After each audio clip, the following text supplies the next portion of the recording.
Okay, so today we have Miss Neeta Birkar and Mr. Sachin Chaturvedi from 5R Cycle.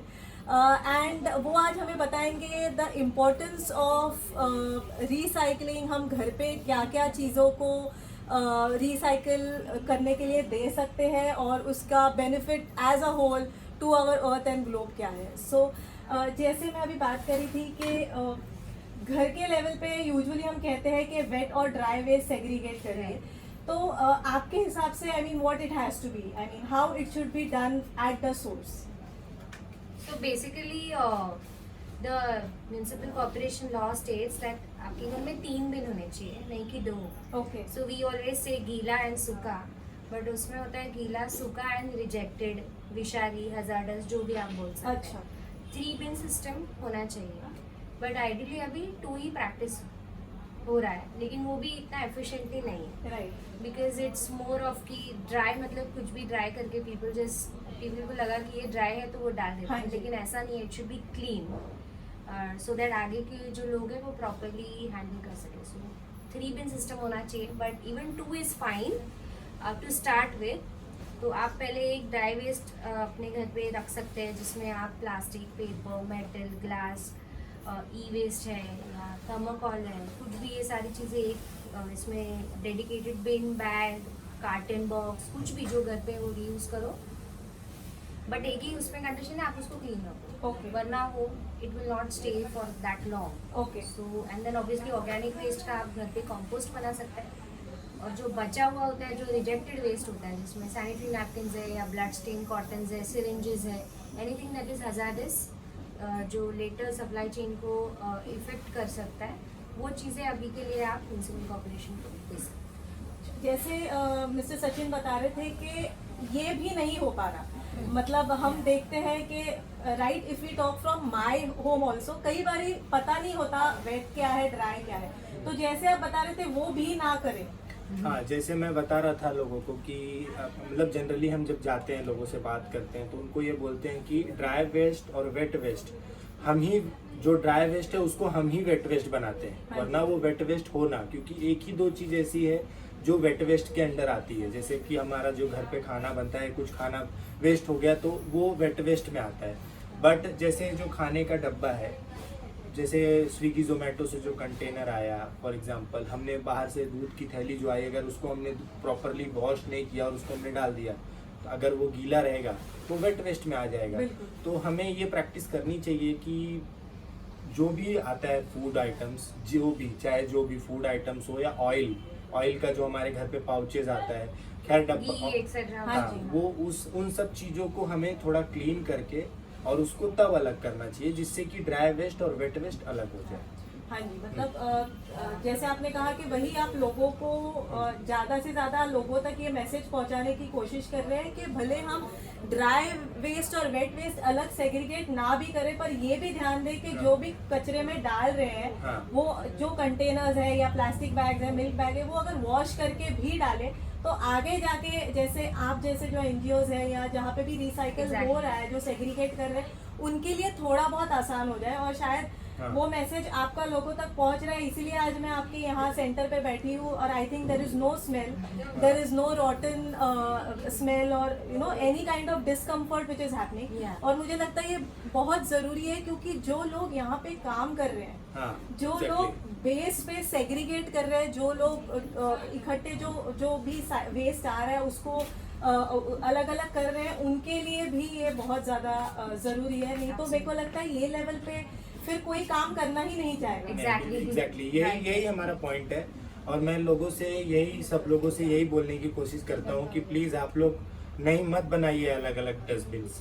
हम BMC बोलती है कि आप 3 बिन बनाइए, बट हम लोगों से यही रिक्वेस्ट करते हैं कि आप सब एक साथ ही रखिए, बट वो कंटेमिनेटेड नहीं होना चाहिए. हम एक साथ रहेगा तो भी हम लेके आएंगे, हम हमारे सेंटर पे उसको सेग्रीगेट करके उसको प्रॉपरली हम डिस्पोज करके रिसाइकलिंग के लिए भेज देंगे. बट अगर वो कंटेमिनेटेड हुआ तो हम कुछ नहीं कर सकते. फिर वो लास्ट में वो बीएमसी तक ही जाएगा, और बीएमसी तक गया तो बीएमसी भी क्या कर सकती है. बीएमसी हमारे लिए जितना कर रही है, अगर बीएमसी अगर आज कुछ भी जो भी हमको प्रॉब्लम्स आ रही है क्लाइमेट चेंज का, या जो भी नाले भर जाते हैं, जो भी आता है बाहर सब रोड पे कचरे जो भी है वो सब हमारी वजह से है। हम बीएमसी को दोष नहीं दे सकते। किसी को भी नहीं, इनफैक्ट हाँ। एज अ सिटीजन हम सबको रिस्पॉन्सिबिलिटी लेना है। हाँ। और बेसिक वेस्ट सेग्रीगेशन का कॉन्सेप्ट ये है कि अगर जो चीज आपको खराब लगती है हैंडल करने को तो वो सामने वाले को भी लगती है। बिल्कुल। सो इसके लिए अगर आप एक स्टेप लेते हो टू सेग्रीगेट तो सामने वाले के लिए भी इजी हो जाता है सेग्रीगेशन। बिल्कुल।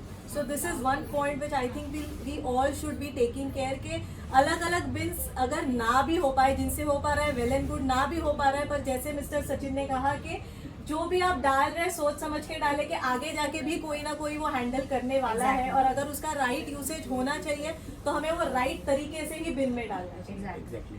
सो क्या क्या ऐसी चीजें हैं जो घर के लेवल पे हम भेज सकते हैं या रिसाइकल हो सकती है, क्योंकि हमें यही पता है कि पेपर हो सकता है कहीं ना कहीं, बिकॉज प्लास्टिक को लेके इतना अवेयरनेस है तो हमें ये पता है कि प्लास्टिक हो सकता है, पर क्या क्या ऐसी चीजें हैं कि घर के लेवल पे हम वो ये सोच के दें कि हाँ ये चीजें रिसाइकल हो सकती है। जैसे हमारे घर पे जैसे प्लास्टिक्स में हम बहुत तरीके के प्लास्टिक्स होते हैं, तो सबसे पहले जैसे एक नॉर्मल जो भी एक नॉर्मल इंसान के घर में 3-4 चीज़ें तो मस्ट हमेशा निकलती हैं। जैसे आपके घर में पहला दूध का थैली हो गया, प्लस फिर आप जो भाजी लेने जाते हैं वो जो थैली वो थैली हो सकता है। आपके घर में बच्चे लोग वेफर खाते होंगे, वेफर का पैकेट हो गया, बिस्किट का पैकेट हो गया, जो कि ये सारी चीज़ें कोई और आप कहीं इसको सेल नहीं कर सकते ना कहीं आप इसको दे सकते हो। ये रिसाइकल होता है लेकिन लोगों को ये पता नहीं होता है कि अरे ये भी रिसाइकल हो सकता है क्या।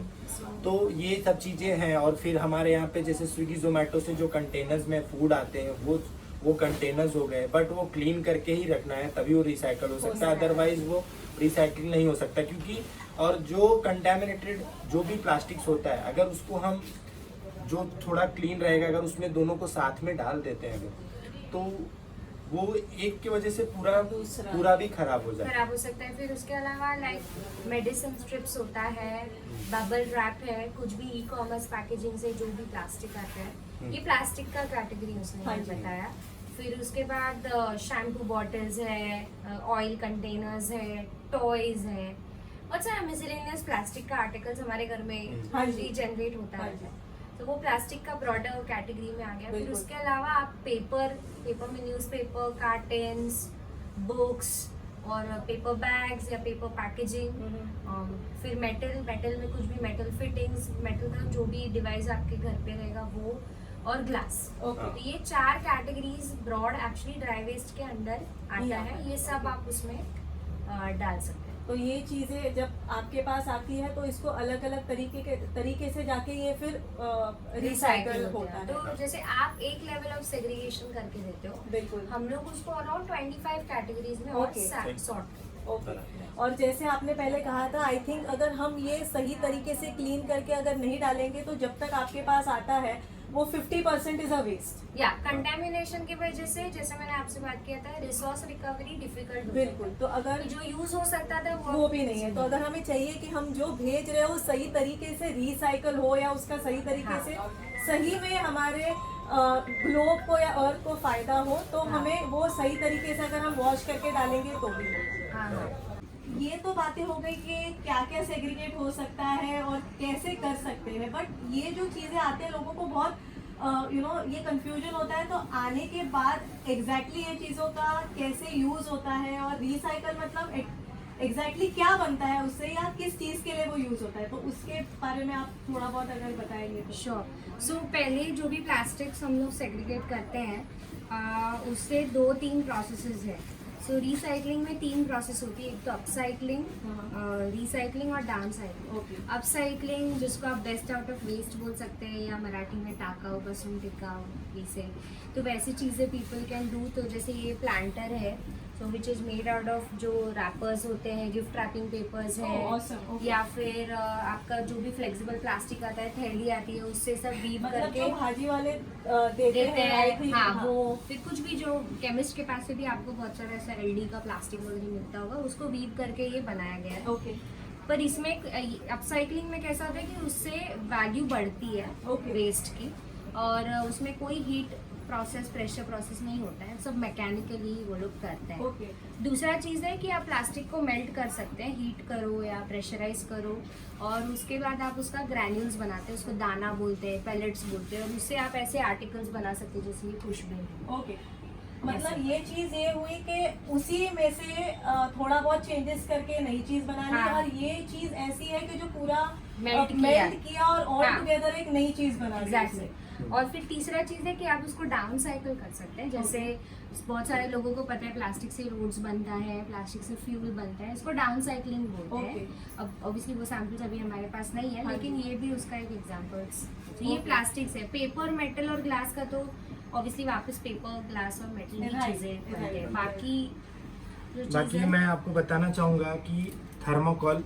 जो कि लोगों को फेंकने में डर लगता है, लोग सोचते हैं अरे इसको हम कहाँ फेंकें, हमको भी म्यूनसिपल कॉरपोरेशन से फाइन पड़ेगा, तो ये सब आप लोग डर निकाल दीजिए, क्योंकि हम लोग थर्मोकॉल जो भी हम थर्मोकॉल आपका जो भी आप फेंकना चाहते हैं अगर आप हमें देंगे तो उससे हम लोग इस तरीके का दाना बनाते हैं थर्मोकॉल ये का। recycle होता ये रिसाइकल थर्मोकॉल है और इससे वापस से थर्मोकॉल बनता है, और वो थर्मोकॉल हम लोग इलेक्ट्रॉनिक आइटम्स में यूज करते पैकेजिंग हैं, करने के पैकेजिंग में लिए यूज होता है। Of course recycle thermocol food और मेडिसिन में यूज नहीं नहीं होगा, होता। ओके बट जो भी थर्मोकॉल रिसाइकल इससे बनता है तो उसको हम लोग वापस इलेक्ट्रॉनिक्स में यूज करते हैं, और अगर वापस इलेक्ट्रॉनिक्स में यूज होगा तो हम अगर वो हमारे लिए और अच्छा होगा, क्योंकि अगर वो थर्मोकॉल हम फेंकेंगे, अगर वो थर्मोकॉल हम अगर फेंकते हैं तो वो ऑफ कोर्स सीधा नाले में हाँ जी। जाएगा, नदी में जाएगा, Landfill तो में, फिर वो लैंडफिल में environment में जाएगा चला तो जाता फिर वो है। खराब होता है। हाँ। और सेकंड चीज हम लोगों ने ये जो आप लोग मास्क, पीपी किट जो भी आप सब लोग बाहर फेंक देते हैं, सोचते हैं अगर इसको हम फेंक देते हैं इसमें हमको अभी इसको हमको नहीं पहनना है या जो भी, तो आप लोग उसको भी मत फेंकिए, मेरा आप लोगों से रिक्वेस्ट है, क्योंकि अगर आप उससे हम लोगों ने ये फ्लावर पॉट्स बनाया है, इसमें नॉन वोवन पीपी यूज हुआ है। सो बेसिकली जो लाइक बैग्स है जो कपड़े जैसी लगती है लेकिन एक्चुअली प्लास्टिक का है, उसको हाँ। नॉन वोवन पीपी बोलते हैं। और उसने ऑलरेडी बताया कि मास्क है, पीपी किट्स है, शू कवर्स होते हैं, सैलून में शीट्स होती है हाँ, वाइट कलर हाँ। की। उसको- तो ये सारी चीजें भी कलेक्ट करते हैं और ऐसे रिसाइकल चीजें बनाने उन के सब लिए चीजों को दुकानों में देखिए बेचते हैं। दोस्तों, आप लोग अगर इसको फेंकेंगे तो वो कहाँ जाएगा उसका आपको कुछ पता नहीं है, बट अगर आप अगर आप उसको कलेक्ट करके अगर हम तक पहुंचाएंगे या हमारे पास फाइबर साइकिल तक, तो उससे हम ये चीजें बनाएंगे और वो हमारे ही यूज में आएगी और उससे हमारा लैंडफिल खराब नहीं होगा। बिल्कुल। और ये मेरे को लगता है ये भी ऐसी एक चीज है कि हर घर में यूज होती ही है। होती है। तो very another thing I wanted to say that it is a very good concept about thermocol. ये एक्चुअली लोग फेंकते हैं, मतलब Right. इसका एब्सोल्युटली लोगों को पता नहीं है क्या करना है, और it is a great initiative from you also, because I can see के आपके यहाँ पे ये चीज स्पेस बहुत लेती है हाँ, Yeah. right. Rather than plastic या वो सारी चीज। तो आपकी तरफ से मेरे को लगता है बहुत अच्छा इनिशिएटिव है कि ये ऐसी एक चीज है जो लोग सोच भी नहीं सकते, और इसका मतलब it is really being reused and you know Yeah, with the same recycled. Thing. So मेरा मैसेज व्यूअर्स को ये है कि लोग सोचते हैं कि मैं इतना मेहनत क्यों करूँ, and then they are like very stubborn कि नहीं इससे क्या होगा। तो एवरी रिसोर्स जो हम एनवायरनमेंट से एक्सट्रैक्ट करते हैं हम लोग को रिस्पॉन्सिबली यूज़ करना है। सो इसीलिए रिसाइकलिंग या आपका वेस्ट को आप वेस्ट मत देखो, उसको एक रिसोर्स समझो, और उससे आप और वापस आप रीयूज़ करते हैं तो एनवायरनमेंट पे डिपेंडेंसी कम हो जाती है। Exactly. So as she rightly said के रिसाइकल करने से हम एनवायरनमेंट की तरफ एक मेरे को लगता है उनको प्रोटेक्ट करने की तरफ एक स्टेप आगे जा आगे रहे जा हैं रहे कि हम वो सब थ्रो करके वेस्ट करने के जगह हम वो रिसाइकल करके रीयूज कर रहे हैं, ताकि हम बर्डन कम डालें। Exactly. तो ये सारी बात करें कि वेस्ट मैनेजमेंट कैसे करना चाहिए, घर पे क्या क्या हम बेच सकते हैं रिसाइकलिंग के लिए, और क्या चीज़ें आ रही है उसके बाहर। What do you think is a way ahead, मतलब एज एन इंडिविजुअल और as a citizen of this country और of this world, I feel कि क्या हमें करना चाहिए बेसिक, और क्या वो एक बंदा भी करने से इम्पैक्ट होगा एज अ होल। बिकॉज आजकल हम देख रहे हैं कि क्लाइमेट चेंजेस या कहीं फ्लड्स हो रहे हैं, कहीं मतलब बहुत हेवायर हो रही है सारी चीज़ें। एंड आई थिंक कहीं ना कहीं ये चीज़ भी मतलब waste management, waste segregation, recycling, ये बहुत एक ज़रूरी है उस चीज़ का। तो आपको क्या लगता है कि क्या वे अहेड है, क्या करना चाहिए हमें? सो एक्चुअली हमारे ऑर्गेनाइजेशन का नाम है 5R cycle foundation. So we named it after the 5 R's: refuse, reduce, reuse, repurpose and recycle. सबसे पहले सबको ये कोशिश करना है कि हमारे घर का वेस्ट कम हो. राइट. ओके, तो आप रिफ्यूज़ करो, रिड्यूस करो, रीयूज़ करो, जो भी आप स्ट्रैटेजीज अप्लाई करना चाहते हो, अपना गार्बेज कम करने का सोचो, वो हम लोग प्रैक्टिस करना चाहिए टू रिड्यूस ओवर. बाद में एंड में अगर आपसे नहीं हो पाया तो देन आप रिसाइकलिंग के लिए दो. और रिसाइकलिंग के लिए इम्पॉर्टेंट है waste segregation at source. India में सबसे बड़ा प्रॉब्लम है वेस्ट सेग्रीगेशन एट सोर्स. इसके वजह से वेस्ट मिसमैनेज होता है. सो हमको मैनेज करने के अलावा वो मिसमैनेज हो जाता है. सो इमेजिन अगर एक पर्सन करता है और उसके साथ 100 लोग और करते हैं, तो उतना प्रॉपर वेस्ट अच्छे से सेग्रीगेट होके वो आगे चैनलाइज हो सकता है.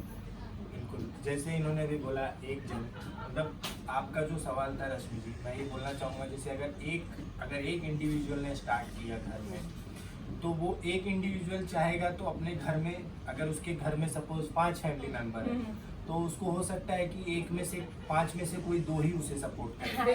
2 सपोर्ट नहीं करेगा, लेकिन अगर किसी 2 ने उसे सपोर्ट किया तो थोड़े दिन में और 2 भी उसको सपोर्ट करने लगेंगे.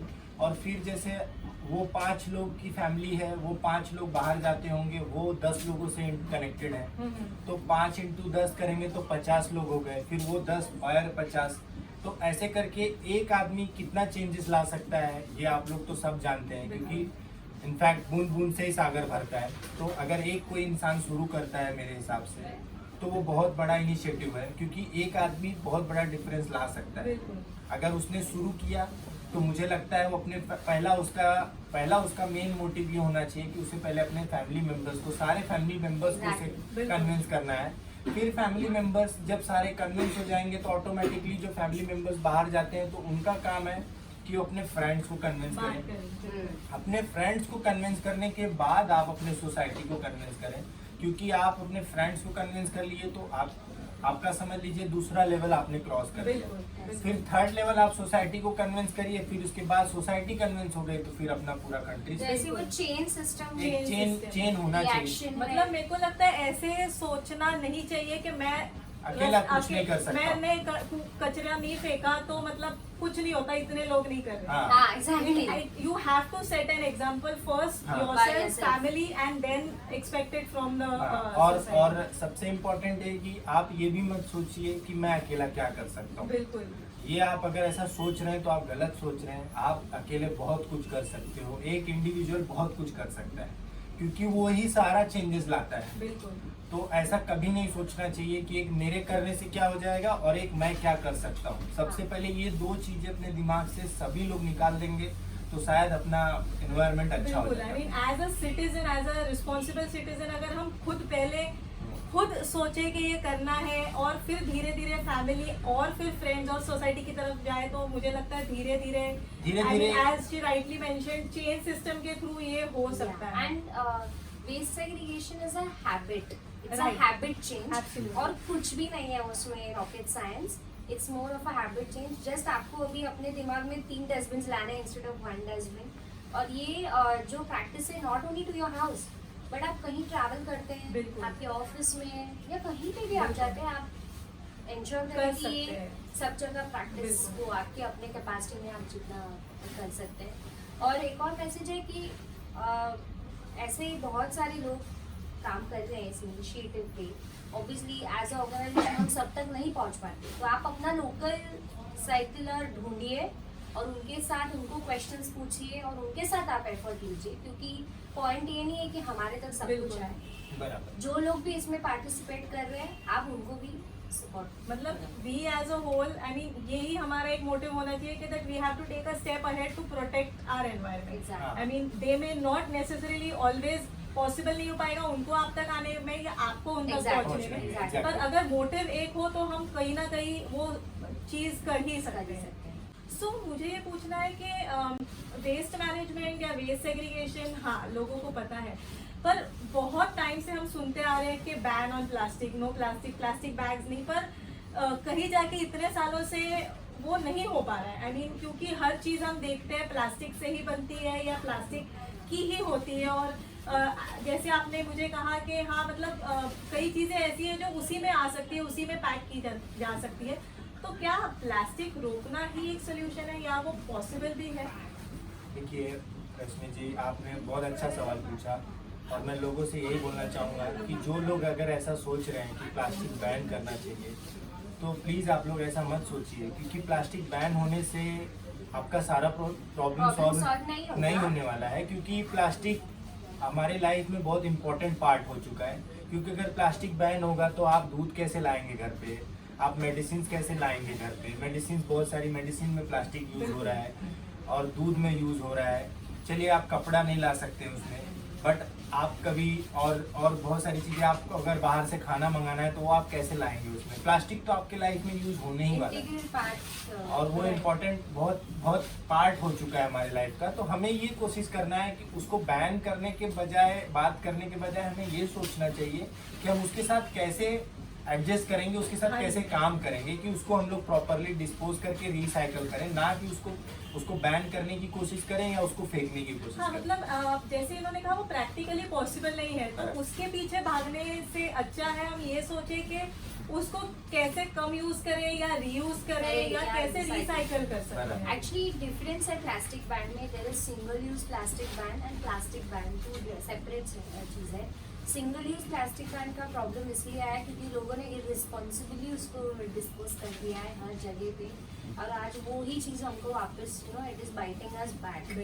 सो obviously we say that you prevent single use का यूसेज, आप कम करिए उसको, अगर है तो आप उसको राइटली डिस्पोज करिए। बट बहुत सारा चीज़ों में जैसे उसने बोला कि वो इंटीग्रल पार्ट हो गया है अभी हमारी लाइफ का, तो obviously banning is not a right solution, but until उसका कोई प्रॉपर रिप्लेसमेंट आता है and we have a right alternative जो इकोनॉमिकल भी है, एनवायरनमेंट फ्रेंडली भी है, एवरीथिंग जो बकेट में फिट होता है, तब तक we have to live in harmony with it, उसको राइटली डिस्पोज करना चाहिए। तो अभी ये सारी चीज़ें जानने के बाद अगर किसी को आप तक पहुंचना है कि कोई मतलब कई लोग छोटे छोटे सोसाइटीज़ में भी ड्राइव करते हैं, पर उनको वो चीज़ें आप तक अगर पहुंचानी है तो वो आपको कैसे पहुंचाएं, या फिर वो सही तरीका जो आप मुझे बता रहे थे वो सही तरीका क्या है? जैसे आप हम तक पहुंचने के बहुत सारे तरीके हैं। जैसे हम लोग तो लोगों को सेंसिटाइज करने के लिए बहुत सारी चीज़ें करते हैं। जैसे हम ऑनलाइन सेशंस भी करते हैं, ऑफलाइन हम आपके सोसाइटी में आके भी सेशंस कर सकते हैं। अगर आप हमें बुलाते हैं कि आप हमारे सोसाइटी में आके लोगों का अवेयरनेस सेशन करिए, तो हम वहाँ पे भी आते हैं। हमारा हेल्पलाइन नंबर है, आप हमारे हेल्पलाइन नंबर पे कॉल करके अपना सेशंस कंडक्ट करवा सकते हैं, चाहे वो ऑनलाइन हो या ऑफलाइन हो। और अगर आपको सिर्फ जो भी, अगर आपने हमारे बताए हुए तरीके से अगर आपने घर में अपने सेग्रीगेट किया है, तो उसको अगर आप हम तक पहुंचाना चाहते हैं तो उसके लिए भी आपके पास 2-3 रास्ते हैं, 2 या 3 रास्ते हैं, मैं वो भी बताऊंगा आप लोगों को। जैसे आप हमारे हेल्पलाइन नंबर पे फ़ोन कर सकते हैं, तो हमारी गाड़ी, हमारी जो पिकअप वैन है वो हर 15 दिन में एक एरिया में जाती है, तो आप उसके जरिए आप पिकअप करवा सकते हैं। सेकंड ऑप्शन ये है कि आप हमारे सेंटर पे भी आके दे सकते हैं, जो हमारा सेंटर जो कि कांदिवली मुंबई में है। और तीसरा रास्ता ये है कि हमारा जैसे हर संडे टू संडे या जो भी पब्लिक हॉलीडे होता है, तो हमारा कहीं ना कहीं कलेक्शन ड्राइव होता है। फॉर एग्जाम्पल वो कहीं भी हो सकता है, अगर थाने में हो सकता है, टाउन में हो सकता है, मुंबई बांद्रा में हो सकता है, जूहू में हो सकता है। तो फॉर एग्जाम्पल आप सपोज दादर में रहते हैं और हमारा ड्राइव बांद्रा में है, तो आप वहाँ पे भी आके दे सकते हैं। क्योंकि हमारा जब कलेक्शन ड्राइव जहाँ भी होता है हमारा, तो हमारा वैन वहाँ पे 2 से ढाई घंटा रुकता है। 3 आवर्स भी हम वेट करते हैं, जैसे हमारे को लोग ला के देते हैं। तो वो एक तरीका है। आप हमारे पास तक 3 तरीके से अपना वेस्ट पहुँचा सकते हैं। तो मे बी आप लोग एक कदम उठाइए, हम लोग आपके साथ हैं, आप भेजिए हम तक। बिल्कुल। तो मैं वो जो हेल्पलाइन नंबर है वो उनका Instagram handle, YouTube handle, contact detail सारा दे दूंगी, ताकि आप जैसे जो भी ड्राइव्स कर रहे हैं शायद आप उस पे लोगों को सेंसिटाइज करेंगे, तो लोगों को पहले पता चल जाएगा कि आप कहाँ होने वाले हैं, तो उनके लिए भी वो इजी हो जाएगा to track you and reach you. और I think awareness session is a very very great initiative, because जैसे मुझे जानकारी नहीं थी, कई लोग ऐसे हैं जिनको जानकारी नहीं है कि क्या करना है, कैसे करना है। तो अगर वो नहीं आ पाते तो आपका वो इनिशिएटिव है उसका तो एटलीस्ट वो फायदा ले सकते हैं कि आप वहाँ जाए, लोगों को बताएं और वो उस तरीके से यू नो दे स्टार्ट और एक कदम आगे बढ़ाए towards this thing. So we do for like colleges, institutions, restaurants, cafes. यहाँ पे भी हम लोग जाके एजुकेशन देते हैं. और एक और चीज़ है कि लोग हमें इस एक्टिविटी में सपोर्ट भी कर सकते हैं. So we are a non profit. So अगर किसी को मॉनेटरी हमको सपोर्ट करना है, डोनेट करना है, तो हमारा डोनेशन डिटेल्स भी अवेलेबल है. लोग उसको एक्सेस करके हमको सपोर्ट कर सकते हैं ताकि हम लोग और लोगों तक पहुंच पाए. So we'll give all the details down. It's a huge request. I mean, because these people are doing a great deed. I think we, as an individual, do not even think about all these things. मेरे को आज यहाँ आके काफी चीजें नहीं पता थी जो पता चली. नहीं थी मेरे लिए, मतलब वेस्ट सेग्रीगेशन यही हमारे दिमाग में होता है, पर जैसे आपने बहुत अच्छा बताया कि वो भी अगर आप नहीं करेंगे पर क्या कर सकते हैं. So we have a solution for everything. We just have to do is come ahead, take a step ahead and पे और do what we can.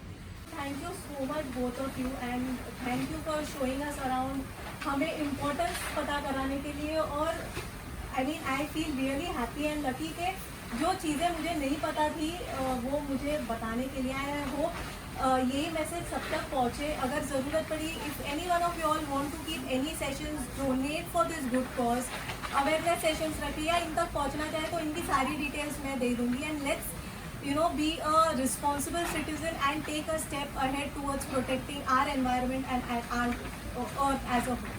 So thank you so much. Thank you.